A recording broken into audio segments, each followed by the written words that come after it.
নমস্কার প্রিয় দর্শক বন্ধুরা, রিতাস কিচেনে অনেক অনেক স্বাগত জানিয়ে আজকের রেসিপি নিয়ে চলে এসেছি। প্রথমে নিয়েছি মটরশুঁটি, খোসা ছাড়িয়ে নিয়েছি, ধনেপাতা কুচি নিয়েছি, ফুলকপি, আলু টুকরো করে কেটে নিয়েছি কই মাছ, একদম জ্যান্ত কই মাছ কেটে ধুয়ে নিয়ে এসেছি। এবার নুন হলুদ মাখিয়ে নিচ্ছি। বন্ধুরা বুঝতেই পারছো কি রান্না করব, ফুলকপি আলু দিয়ে কই মাছের ঝোল। প্রথমে কড়া বসিয়ে দিলাম, দিয়ে দিচ্ছি সরিষার তেল 3 টেবিল স্পুনের মতো। এবার একে একে মাছগুলো দিয়ে ভেজে নেব। বন্ধুরা ভিডিওটি শুরু থেকে শেষ অবধি দেখার বিনম্র অনুরোধ রইল। ভিডিওটি স্কিপ না করে শুরু থেকে শেষ অবধি দেখে একটি কমেন্ট রেখে যেও, আর একটি লাইক করে আমাকে এগিয়ে যেতে সাহায্য করো। ভালো লাগলে সাবস্ক্রাইব করে আমার পাশে থেকো। মাছগুলো একটা পিঠ ভাজা হয়ে এসছে, এবার উল্টে পাল্টে অপর পিঠটাও ভেজে নিলাম। এবার বাকি মাছগুলো দিয়ে দিচ্ছি। বন্ধুরা মাছগুলো ভাজা হয়ে গিয়েছে, সব নামিয়ে নিচ্ছি। কড়াইতে তেল ছিল, ওই তেলেই আমি আলুগুলো ভেজে নেব। আলু কবি আলাদা আলাদা করেই ভাজবো, একসাথে ভাজলে ঘেটে হয়ে যেতে চায়, তাই আলাদা করে ভেজে নামিয়ে নেব। একটু বেশি করে সবজি দিয়ে রান্না করলে আলাদা করে ভেজে নেওয়াই ভালো। নুন হলুদ দিয়ে একটু নেড়ে চেড়ে ঢেকে রেখে দেব, যাতে আলুগুলো একদম নরম তুলতুলে হয়ে যায়। বন্ধুরা এখন নতুন আলু ভালোভাবে সিদ্ধ না হলে একদম শক্ত হয়ে থাকে, তাই একটু ভালোভাবে ভেজে নিলে একদম নরম তুলতুলে হয়ে যায়, খেতেও অসাধারণ হয়।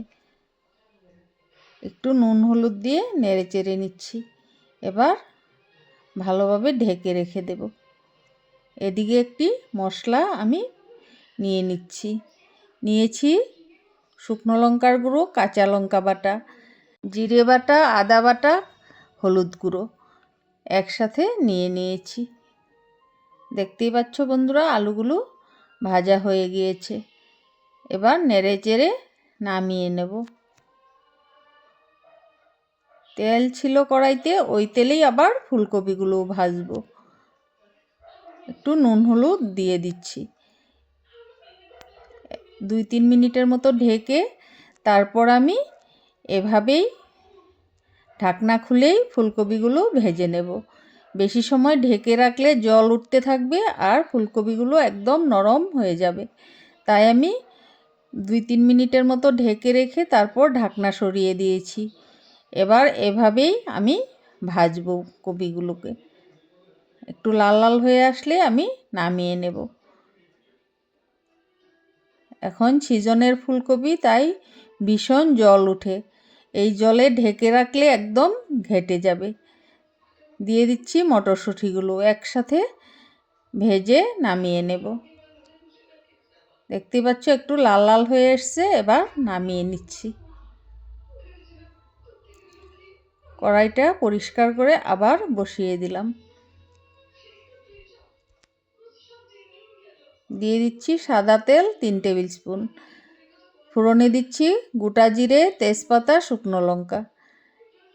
এগুলো একটু ভাজা হয়ে এলে দিয়ে দিচ্ছি মশলাগুলো। বাটা মশলা দিয়ে তরকারি বানালে তরকারির টেস্টটা সবসময় আলাদা হয়। দিয়ে দিচ্ছি স্বাদ মতো নুন। বন্ধুরা আমার রেসিপিটি যদি তোমাদের ভালো লেগে থাকে, লাইক, কমেন্ট এবং সাবস্ক্রাইব করে আমার পাশে থেকে আমার বন্ধু হয়ে থেকো। আমাকে সাপোর্ট করো, আমি যেন এগিয়ে যেতে পারি। তোমাদের একটু সাপোর্টে আমার অনেক উপকার হবে। দিয়ে দিচ্ছি আগের থেকে ভেজে রাখা ফুলকপি, মটরশুঁটিগুলো। এবার ভালোভাবে নেড়ে চেড়ে মশলার সাথে কষিয়ে নেব।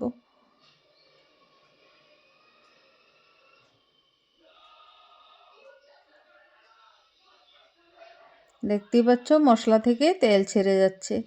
এবারে দিয়ে দিচ্ছি আমি ঈষদুষ্ণ জল। ঠান্ডা জল দিলে আলুগুলোর শক্ত হয়ে থাকবে, তাই আমি একটু গরম জল দিয়েছি। যেহেতু ঠান্ডার দিন, এখন ঠান্ডা জল দিলে সবজিগুলো শক্ত হয়ে থাকে। ঝোলটা টকবক করে ফুটছে, আমি এবার আগের থেকে ভেজে রাখা মাছগুলো দিয়ে দিচ্ছি। মাছগুলো দিয়ে একটু নাড়িয়ে চাড়িয়ে নিচ্ছি। ঝোলটা ফুটছে। আগের থেকেই সবজিগুলো ভাজা ছিল, প্রায় 90% মতো সেদ্ধই ছিল, তাই 5 মিনিটের মতো ফুটিয়ে নিয়ে দিয়ে দিচ্ছি সবশেষে ধনেপাতা কুচি। বন্ধুরা, কেমন লাগলো আজকের রেসিপিটি? আশা করি কমেন্টে জানাবে। সবাই ভালো থেকো, সুস্থ থেকো।